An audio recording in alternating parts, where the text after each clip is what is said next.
Aqui, só.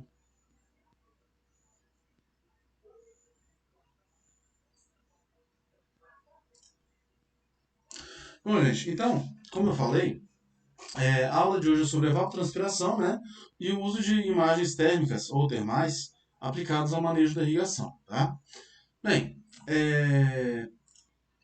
só uma breve revisão aqui sobre a evapotranspiração, né? A gente sabe que o processo de evapotranspiração, ele consiste da soma dos fenômenos de evaporação e de transpiração, né? A transpiração que ocorre é a passagem de água das plantas para a atmosfera, né? E a evaporação é geralmente da superfície líquida ou do solo, né? Ou também da superfície úmida das folhas, no caso de no início da manhã ou após uma chuva, né? Que se tem a planta com molhamento superficial, como a gente vê nessa figurinha aqui, né? E aí ocorre também a evaporação, tá? A gente sabe que as duas são fisicamente são a mesma coisa, porém a transpiração é um fenômeno biologicamente controlado, ao passo que a evaporação é um processo meramente físico, tá bom?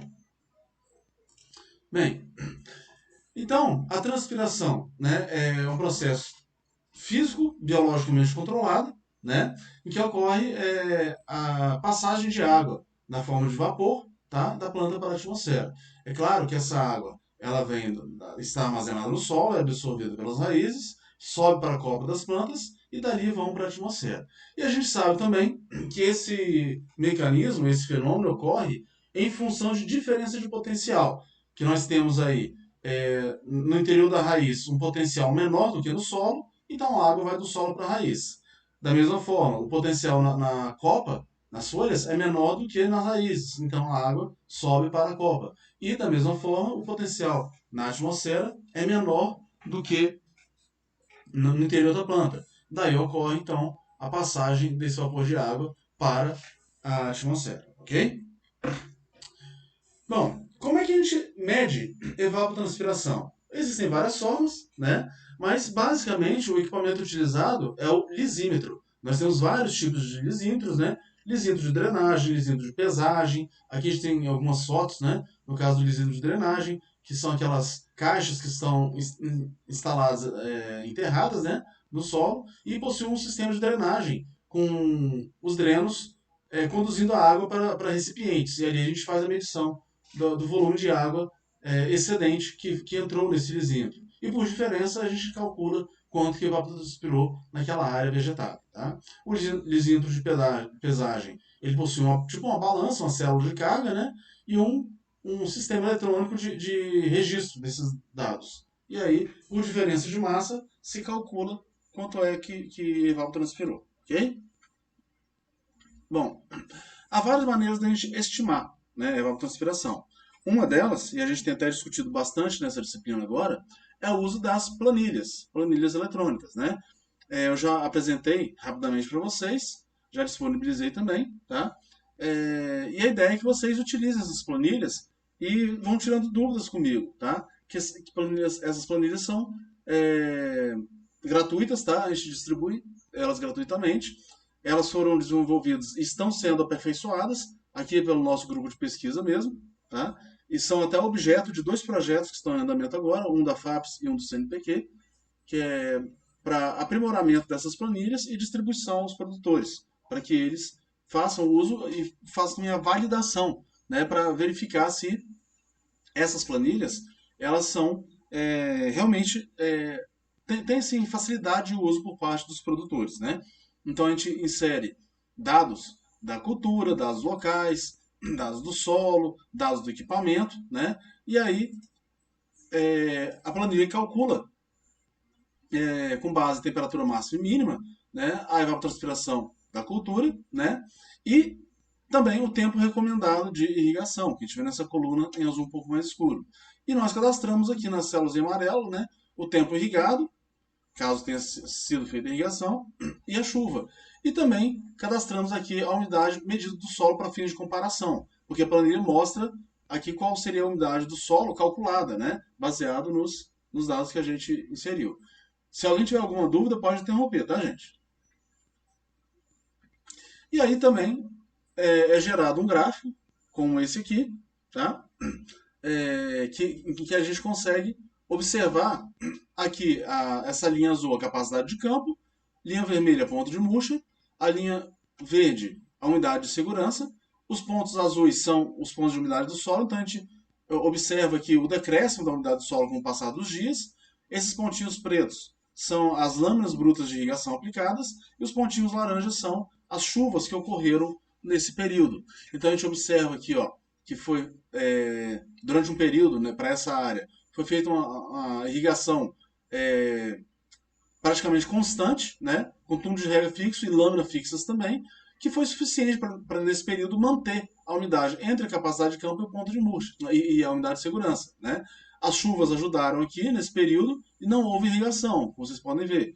Então a chuva nesse período foi suficiente para manter a umidade aqui. Aí chegou num ponto que começou a decrescer muito a umidade do solo, né? Mesmo se o irrigante não fez a irrigação, ele voltou a irrigar somente aqui nessa época. E aí voltou a umidade do solo a atingir a capacidade de campo. Então é interessante esse gráfico que a gente tem uma visualização, né, do comportamento da umidade do solo ao longo do ciclo da cultura. E isso aqui nos dá uma referência se é o momento de irrigar, né? Então, quando a gente observa que o pontinho azul está chegando próximo aqui da linha verde, é hora de irrigar, né? E se ultrapassou a linha verde, é porque já passou da hora de irrigar. Então tem que correr lá e fazer a irrigação para evitar maiores perdas na produtividade em função do déficit hídrico, ok?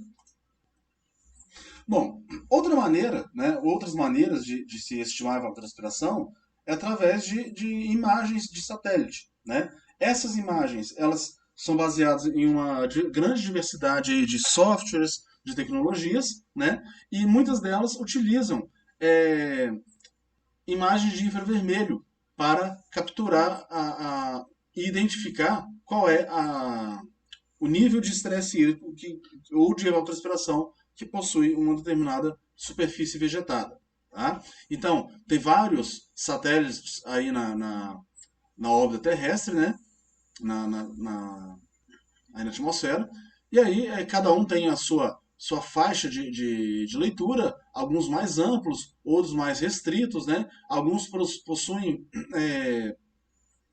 as imagens são gratuitas, são disponíveis em bancos de dados, outros são sistemas de assinatura que tem que se pagar, né? Muitas vezes, alguns países fazem contratos, né, com as empresas para liberação dessas imagens e disponibilizam dentro do seu território. Outros não liberam. Então, isso aí é muito variável da região que a gente está e também do convênio que se tem de um país com as empresas que fornecem esse tipo de serviço, tá? Bom, só para ilustrar como é que funciona mais ou menos, né? Toda imagem ela passa por filtros, né? Aqui a gente chama o filtro RGB, que é o vermelho, verde e o azul, né? Isso quando a gente trata das imagens do satélite Landsat 8, tá? Então ele tem essas imagens, elas possuem várias bandas, tá? O que são essas bandas? São combinações de espectros, né, de comprimentos de onda.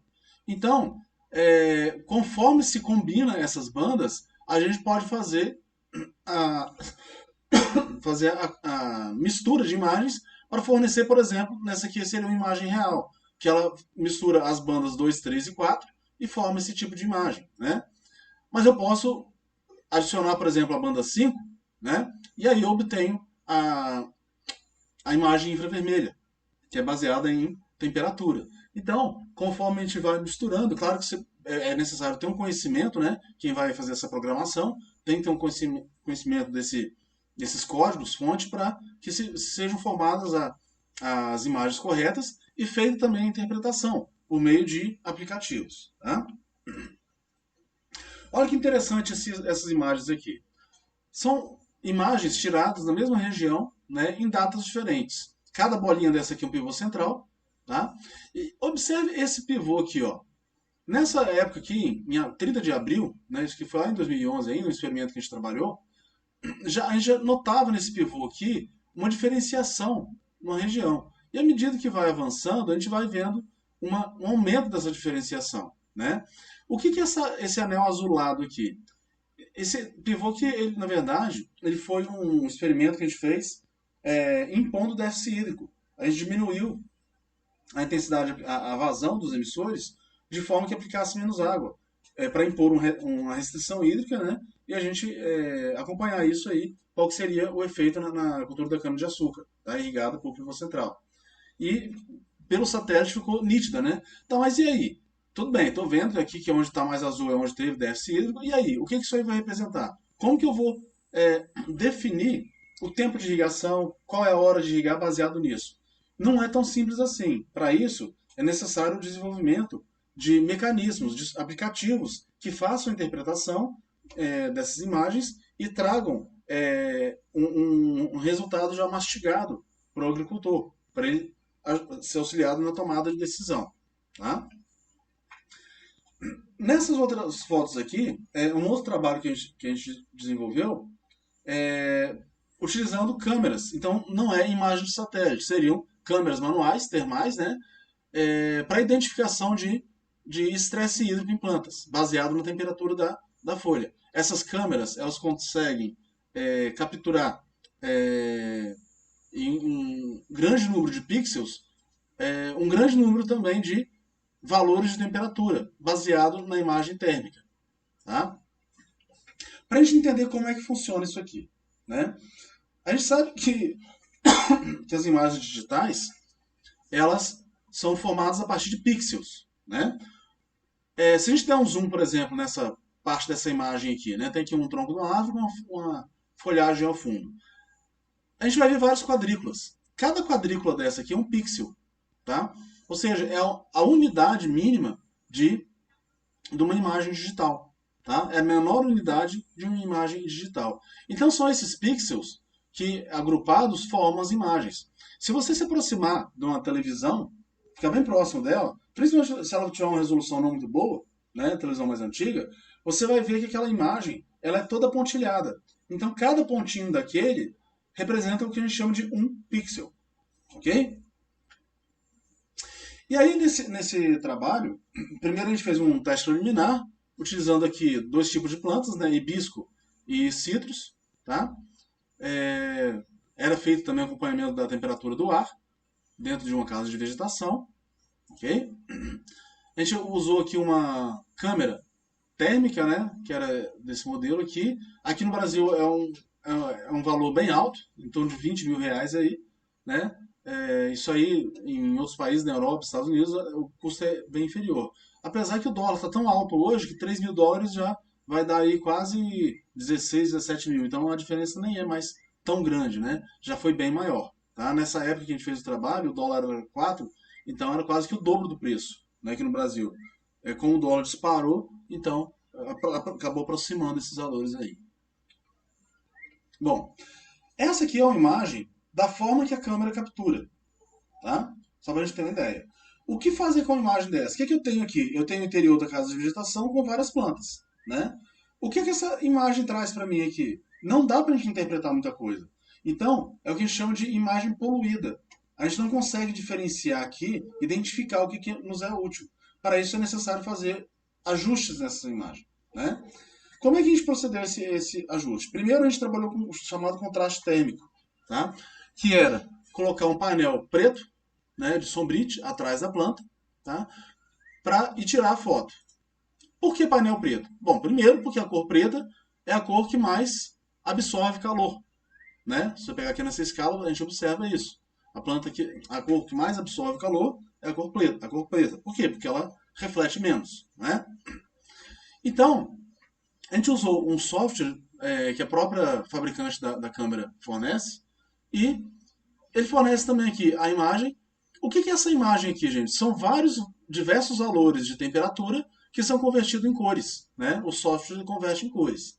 A gente vê aqui uma escala de cor, onde mais amarelo e mais branco quer dizer que está mais quente. À medida que vai ficando azulado, preto, quer dizer que está mais frio. Então observa essa planta aqui, o fundo, ele está bem amarelado, principalmente na parte superior, né? E a planta que está aqui na frente desse painel preto, ela já está numa coloração inferior ao painel.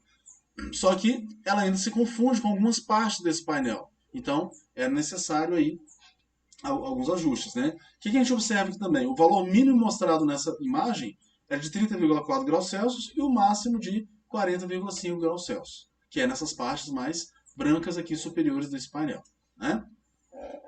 Bom, então a gente tinha que proceder usando o software para fazer um ajuste. Aqui no software ele tem uma barra de rolagem que, ao deslizar ela para a esquerda ou para a direita, a gente ajusta esse talão de cores aqui, a faixa, essa amplitude.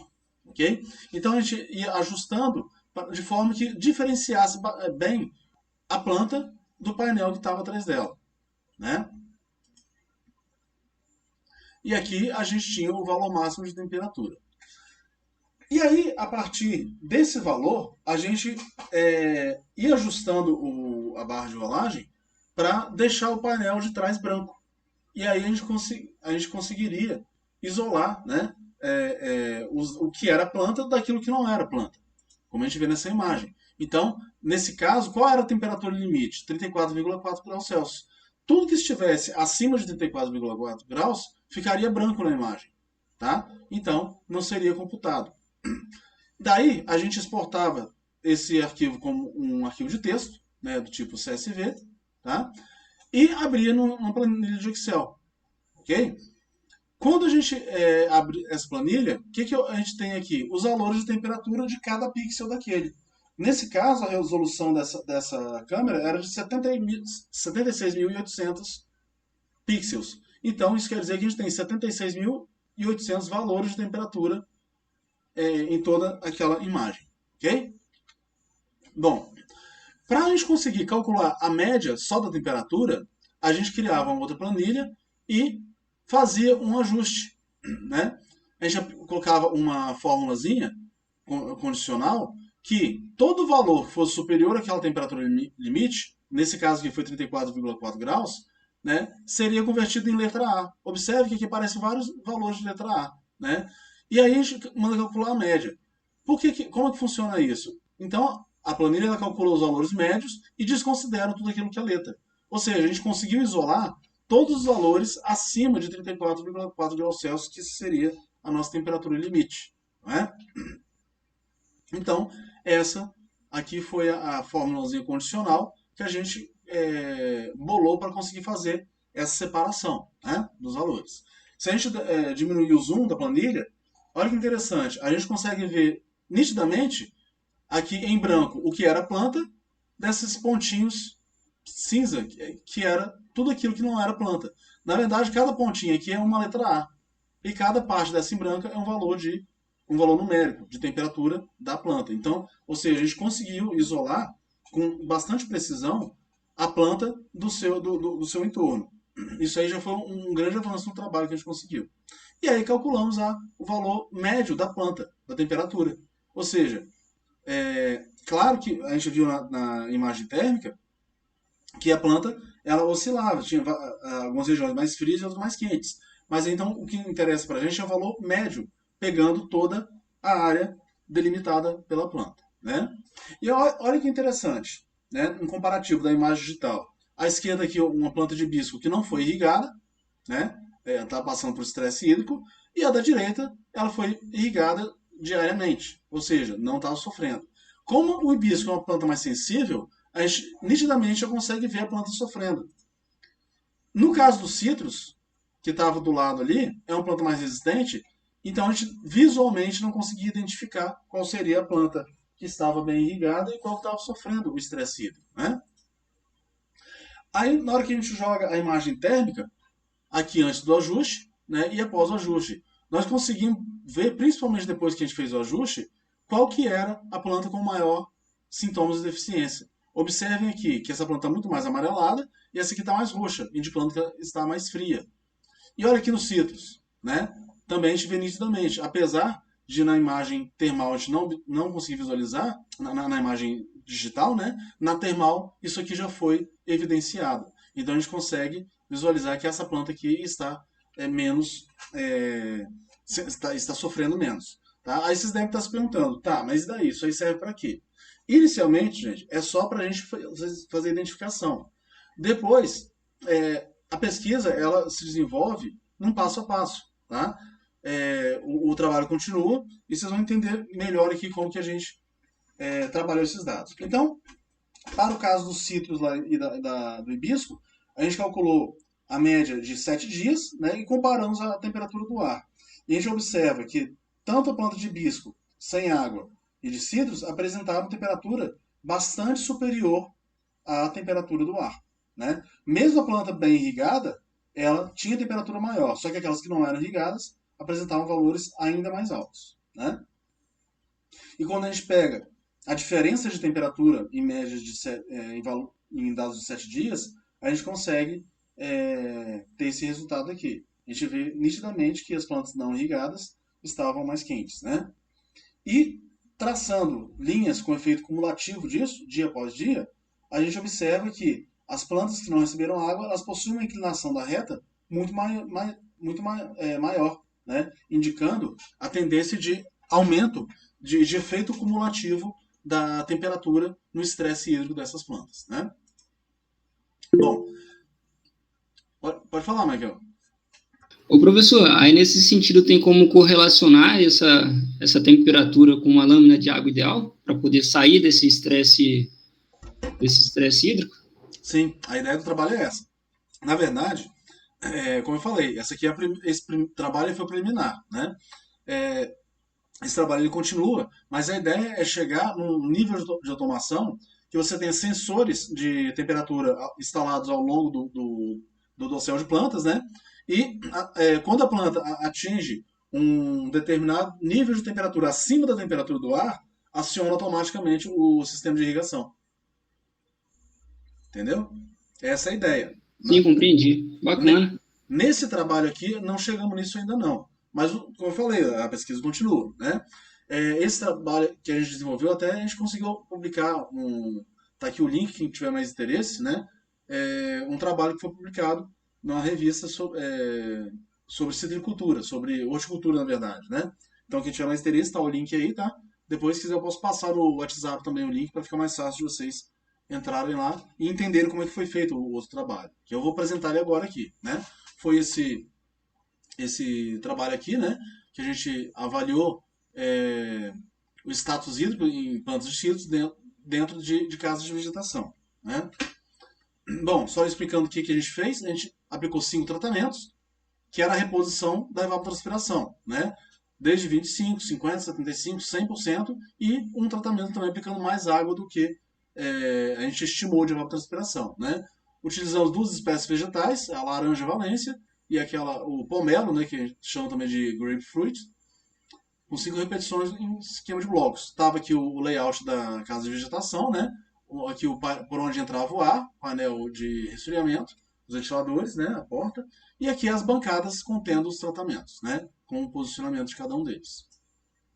Está aqui uma foto interna da casa de vegetação, né? Então as mudas foram dispostas aqui sobre as bancadas e foi instalado o sistema de irrigação com estacas irrigadoras, né? Com diferente número de estacas. Então o tratamento 25%, por exemplo, tinha apenas uma estaquinha aplicando água. O 50% tinha duas estacas. Então o volume de água que era aplicado era baseado no número de estacas que a gente colocou ali para aplicar a água. Aqui mostrando, para esse tratamento aqui, ó, tinha duas estacas, então era o 50%. Esse aqui tinha 1, 2, 3, 4. Então esse aqui era o 100%. Tá? T2 e o T4 simultaneamente aqui. A gente fez uma avaliação, né, para verificar a uniformidade de distribuição dessa água. Deu um resultado bom, quase 95%. Então, um erro pequeno aí. Aqui a câmera que a gente utilizou, né? Então a gente centralizava a planta na frente dessa tela preta e tirava a foto. Tá?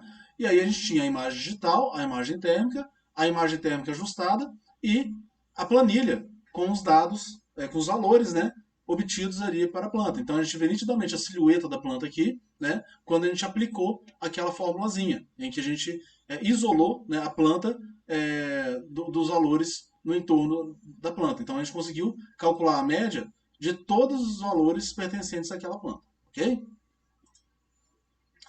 A gente também colocou ali sensor de umidade de solo nos potes, né, nos vasos, e era ligado aqui no sistema de coleta de dados, né, com alimentado por painel solar, baterias recarregáveis, né? E isso aqui era um dataloggerzinho, ele ia registrando, e isso aqui conecta à internet também. Então ele vai emitindo para um banco, para um sistema, né? Uma plataforma online. Então, de qualquer lugar que você estivesse, a gente conseguia ter a visualização dos gráficos, né? Gerados aí na umidade do solo. A gente usou um aparelho chamado IRGA também para medir fotossíntese e transpiração, né? A gente colocava a folha dentro dessa câmara aqui e o aparelho ele vai registrando os dados aqui de taxas de fotossíntese e de transpiração. Então é um aparelho bem interessante, dá resultado bastante preciso e foi bem valorizou muito o trabalho, o uso desse aparelho. Infelizmente, aqui para a nossa situação, não dá para comprar um aparelho desse, ele custa muito caro. Ele custaria hoje aqui pelo menos uns 350 mil reais. Então, para a nossa realidade, ainda não é possível, né? Quem sabe no futuro não tão distante a gente consiga recursos para aquisição de um aparelho desse tipo, né? Bom, a gente fez também a avaliação de biomassa, né? Cortando aí, separando tanto a parte jovem da planta da parte mais antiga, né? Ou seja, a parte jovem seria aquelas brotações novas que tinham coloração mais clara, para a gente ver quanto que cresceu, né? Nesse período que as plantas estavam durante o experimento. E aí calculamos massa fresca, massa seca, conteúdo de água na planta, né? Aqui a gente apresentou também os dados meteorológicos, né, medidos dentro da casa de vegetação e as datas em que foram feitas as determinações com os equipamentos, né? E os resultados foram bem interessantes. Por exemplo, aqui a gente vê, principalmente para laranja, né, Valência, à medida que a gente aumentava a irrigação, olha a variação de temperatura aqui, ó, é nitidamente decrescente. Quanto mais água aplica, menor diferença de temperatura. E em algumas datas, por exemplo, nessa linha verde aqui, né, que foi a primeira medição que a gente fez, ela apresentou valores, inclusive, menores do que o ar. Né? À medida que foi passando o tempo, né, então na última medição, a gente fala que, acredito que teve um efeito cumulativo. Né? A planta ela foi aumentando essa diferença de temperatura à medida que o tempo ia passando. Por isso que os valores aqui foram maiores do que o valor da temperatura. O zero aqui, na verdade, não é 0 graus. O zero seria a temperatura do ar. Né? E aqui 2 seria, por exemplo, 2 graus acima da temperatura do ar. Ok? Olha que interessante essas fotos aqui. Aqui a imagem digital e aqui mostrando, né, as plantas em função da reposição de água. Observe as plantas com 25% e 50%, como que estão bem mais amareladas. Olha a de 100% e a de 125%, como estão bem mais frias. Tanto aqui para o grapefruit quanto para a Valência. Observe a 25 e 50 aqui. Ó. Parece que elas estavam até sofrendo mais do que dessa outra espécie aqui, né? Aqui os gráficos de umidade do solo, né? Esses dois tratamentos, o 100 e 125%, o 75% mostra que teve sim uns períodos que a umidade ficou abaixo da umidade de segurança, né? Depois voltou a ficar próximo aqui novamente. Aqui a fotossíntese e a transpiração, né? Olha que interessante a fotossíntese e a transpiração. A tendência é nítida, né? Então a gente tem aqui, nitidamente a gente vê o aumento da transpiração, da fotossíntese, né? À medida que a gente fornece mais água. E a transpiração, mesma coisa, né? Tanto para as duas espécies vegetais.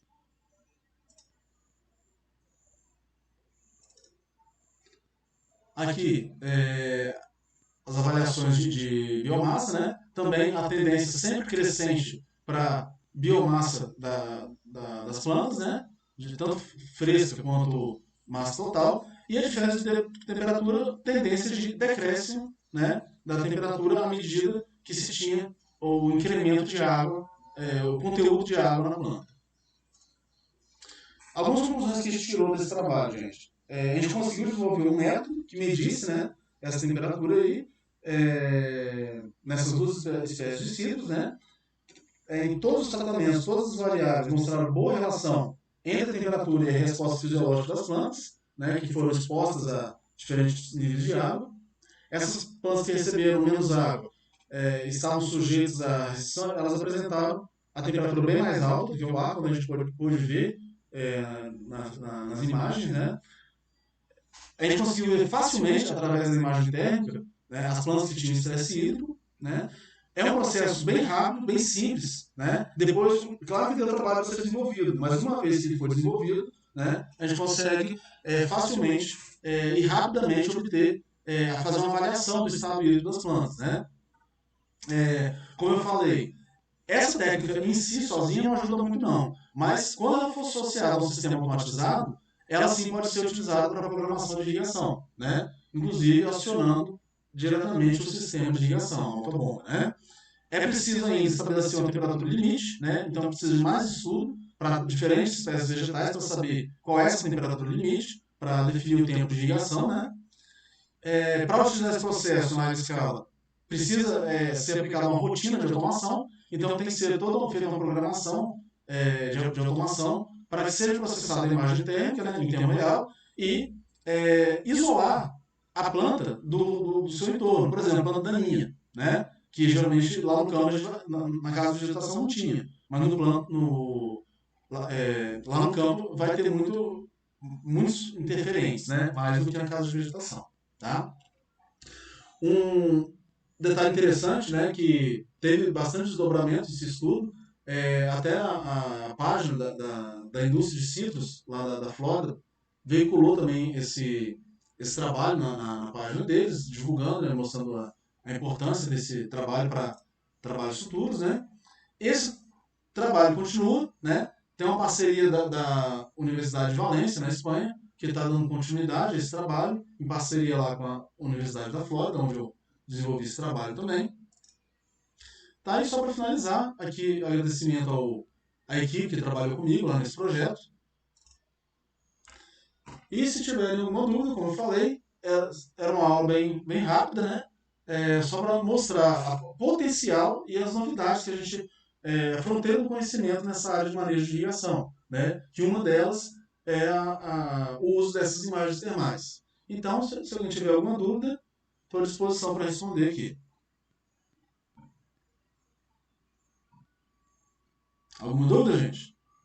Professor, até o momento acho que ficou bem claro o que foi passado. E aí?